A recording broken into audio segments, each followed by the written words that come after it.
Friends, ఈ రోజు మన యొక్క అప్డేట్స్ కి స్వాగతం సుస్వాగతం. ఇప్పటిదాకా మన యొక్క ఛానల్ ఎవరైతే ఫాలో అవుతున్నారో వాళ్ళందరికీ చాలా థ్యాంక్స్. ఎందుకంటే ప్రతిరోజు కూడా మన యొక్క ఛానల్లోని అన్ని గవర్నమెంట్ ఎగ్జామ్స్ కి ఉపయోగపడే మోస్ట్ ఇంపార్టెంట్ కరెంట్ అఫైర్స్ అనేది ప్రతిరోజు అప్లోడ్ చేయడం జరుగుతుంది. ఎవరైనా సరే మన యొక్క ఛానల్ సబ్స్క్రైబ్ చేసుకోలేకపోతే please subscribe to Tech Today channel. అదే విధంగా మన యొక్క కరెంట్ అఫైర్స్ కానీ ఫాలో అయినట్లయితే డెఫినెట్ గా మంచి స్కోరింగ్ అనేది కూడా చేయొచ్చు.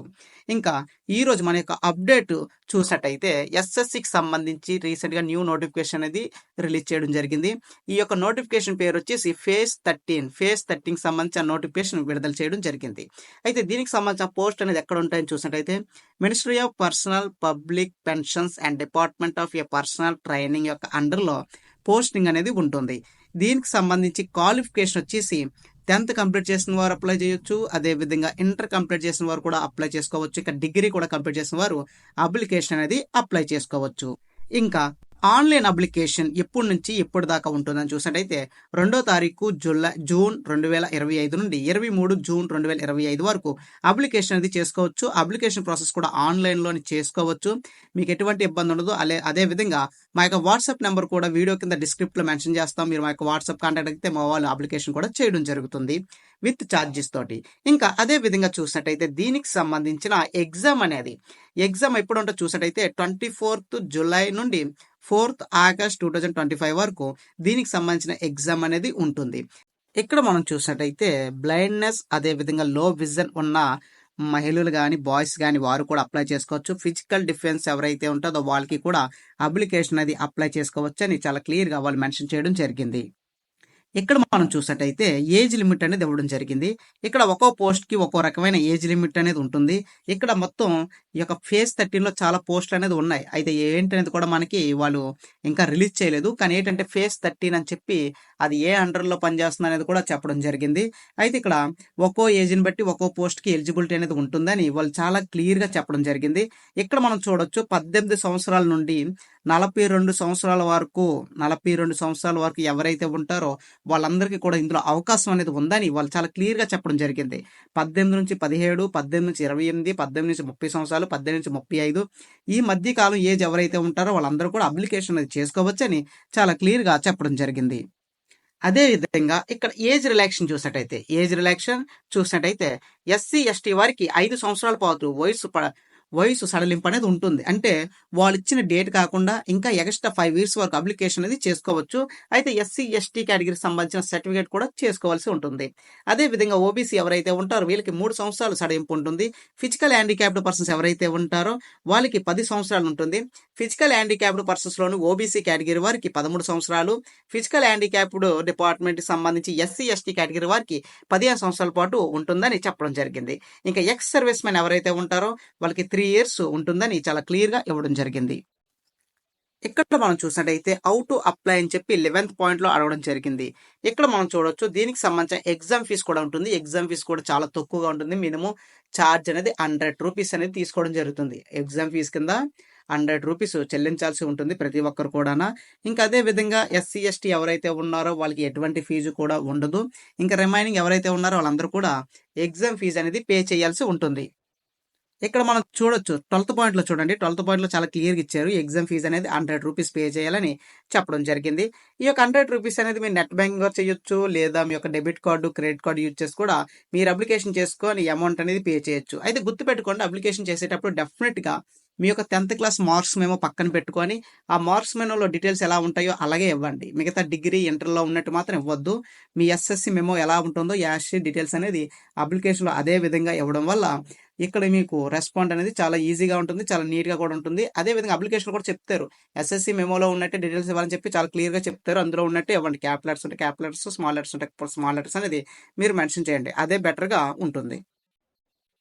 ఇక్కడ మనం చూడండి 13.4, 13.5 ఏదైతే ఉందో ఆ 2 పాయింట్లు ఏం చెప్తున్నారంటే మీరు అప్లికేషన్ చేసుకున్నప్పుడు ఏమన్నా మిస్టేక్స్గా చేస్తే అప్లికేషన్ ఫిల్అప్ చేసినప్పుడు బై మిస్టేక్లీ మీ నేమ్లో స్పెల్లింగ్ కానీ, మీ యొక్క క్యాస్ట్లో డీటెయిల్స్ కానీ, లేదా మీ యొక్క ఎడ్యుకేషన్ క్వాలిఫికేషన్ కానీ ఏమన్నా పొరపాట్లు కానీ మిస్టేక్గా మెన్షన్ చేస్తే దాన్ని మాడిఫై చేసుకోవడానికి అదనంగా 200 రూపాయలు చెల్లించాల్సి ఉంటుందని చాలా క్లియర్గా చెప్పడం జరిగింది. అదనంగా 200 రూపాయలు చెల్లించాల్సి ఉంటుంది. అది ఫస్ట్ టైం. మళ్ళీ రెండోసారి కూడా మిస్టేక్ చేశారనుకో, అప్పుడు మళ్ళీ రూ. 500 అదనంగా చెల్లించాల్సి ఉంటుంది. అప్పుడే మీ యొక్క అప్లికేషన్ ఓపెన్ అవుతుంది.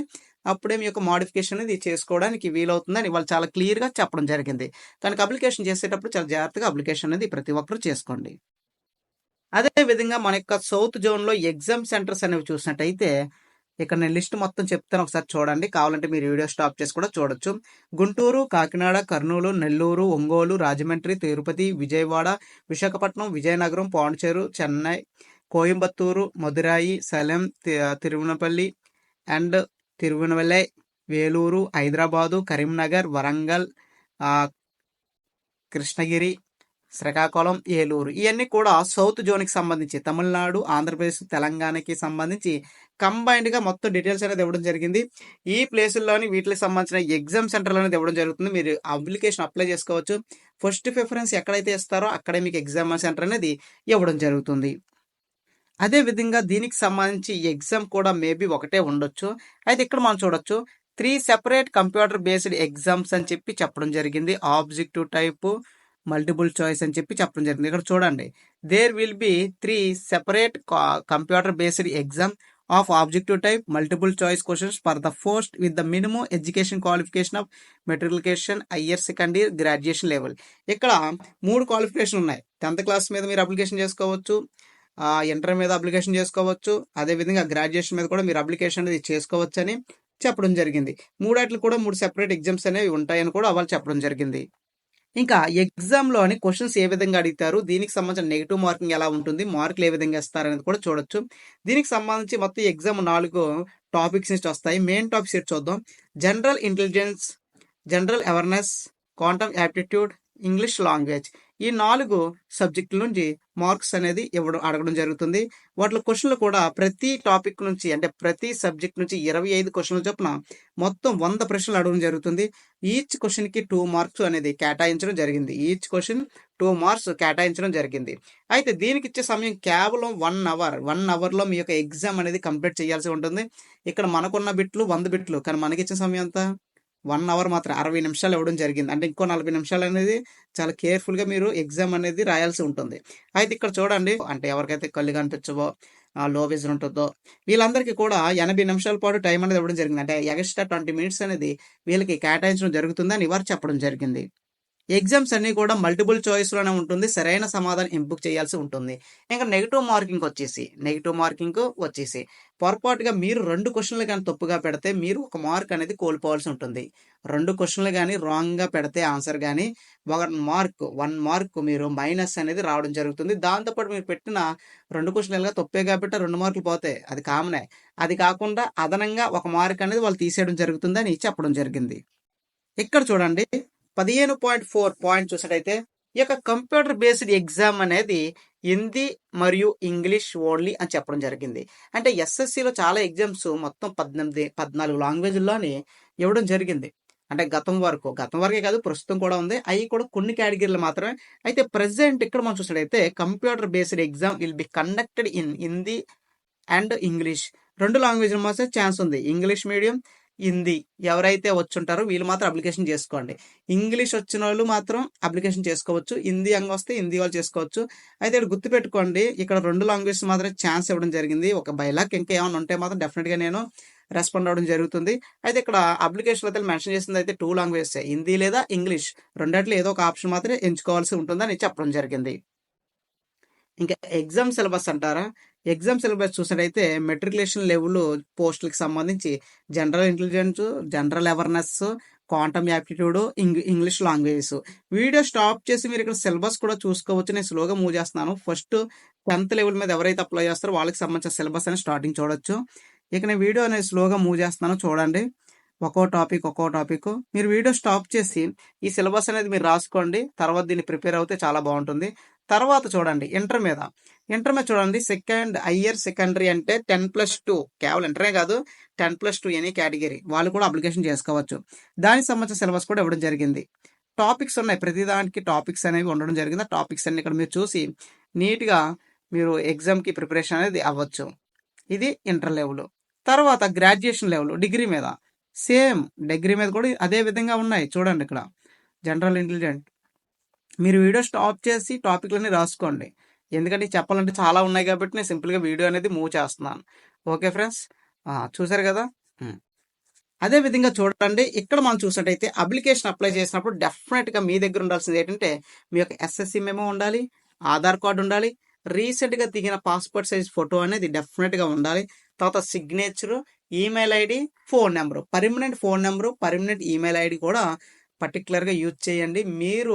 ఆహ్, మీరేదో టైమ్ పాస్‌కి యూజ్ చేసే ఈమెయిల్ ఐడీ గాని, ఫోన్ నంబర్‌లు మాత్రం ఇవ్వొద్దు. ఎందుకంటే ఒకసారి రిజిస్ట్రేషన్ అవుతే పర్మనెంట్‌గా అయ్యే యాడ్ అయిపోయి ఉంటాయి. మళ్ళీ మీరు చేంజ్ చేయడం కూడా అవ్వదు. అందుకని ప్రతి ఒక్కరు కూడా మీ యొక్క permanent email ID, permanent mobile number మాత్రమే ఇవ్వండి.